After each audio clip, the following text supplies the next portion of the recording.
You're with E-News Primetime. Welcome back. The ANC Youth League has been plagued by infighting. Its National Executive Committee has ordered the Eastern Cape branch to disband immediately. The Youth League leadership has been vocal in its support for sacked Deputy President Jacob Zuma, but its Eastern Cape office hasn't been towing the same line. It has come out in support of President Thabo Mbeki, saying he should lead the party for a third term. But Youth League leader Fikile Mbalula denies this is the reason they've ordered the Eastern Cape branch to shut up shop. Mbalula only claimed their leadership was weak, but gave no details. It is true that the Eastern Cape ANC Youth League has worked tirelessly against the position that we espouse as an organization. And partly it is that obsession that they basically have over time that undermined the coherence of ANC Youth League structures. Shabir Sheikh has placed his last chance for freedom in the hands of the Constitutional Court. Sheikh's lawyers have announced that they will appeal his fraud and corruption convictions. They'll argue that he didn't receive a fair trial, but the Constitutional Court may decide to not even hear the case. Prison has been a big come down for a man more used to the finer things in life. Shabir Sheikh's blood pressure has reportedly soared and he's been treated in hospital for a mild stroke. Now the Durban businessman has launched a last bid to have his 15-year sentence for fraud and corruption overturned.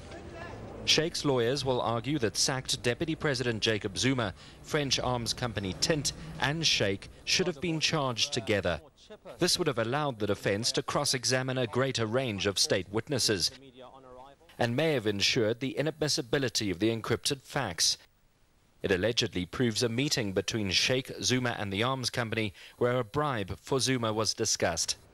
Sheikh's lawyers will also argue that many of the prosecution's seized documents used in the trial could have been misinterpreted by the court, and that without calling the likes of Zuma and others from Tint to testify, the true nature of the documents couldn't be known.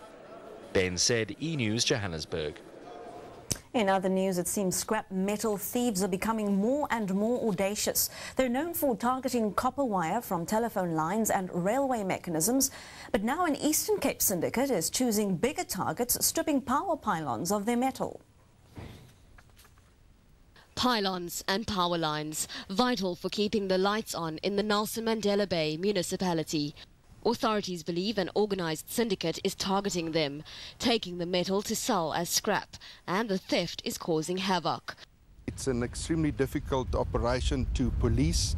It's a very difficult situation where we have blackouts and members of the public don't have power.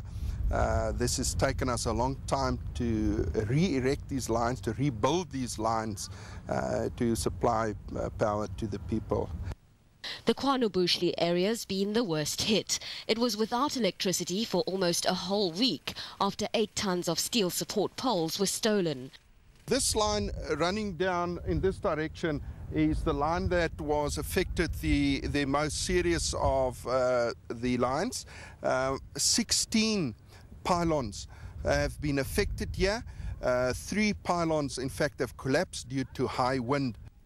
The municipality is appealing to scrap metal dealers not to buy the stolen steel and to report suspected thieves to the police.